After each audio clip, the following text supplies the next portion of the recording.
முரசொலி மாறனுக்கு மகன் கலாநிதி மாறன் அந்த கார்பரேட் தாதா அவனுக்கு கல்யாணம். கலாநிதி மாறனுக்கு கோலோகலமா கல்யாணம் நடத்துறாங்க. கருணாநிதி அந்த கல்யாண விழாவில் பேசுறான், காவிரி பிரச்சனை தீர்ந்து விட்டது, காவேரி வந்து விட்டாளுங்கிறான். இந்த பொண்ணுக்கு பேரு காவேரி,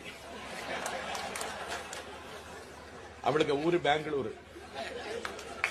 அந்த பொண்ணுக்கு பேரு காவேரி, அவளுக்கு ஊரு பெங்களூரு.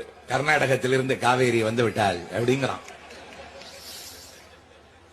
உடனே அதுக்கு பிறகு பேசினான் கர்நாடக முதலமைச்சர் எஸ்.ஆர். பொம்மை, நாங்கள் காவிரியை தந்து விட்டோம், இனிமேல் காவிரி சம்பந்தமாக எங்களிடத்தில் எதுவும் கேட்கப்படாதுங்கிறான்.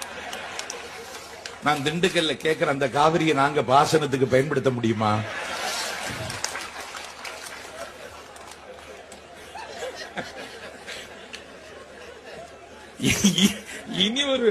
இனி ஒரு உண்மை என்ன தெரியுமா? அவளுக்கு பேர் காவேரியே கிடையாது, அவளுக்கு பேர் கங்கா.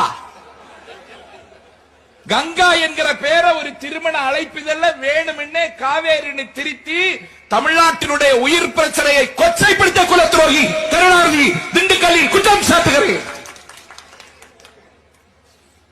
காவிரி பிரச்சனையில தமிழகத்தின் உரிமையை காவு கொடுத்ததே நீதானே.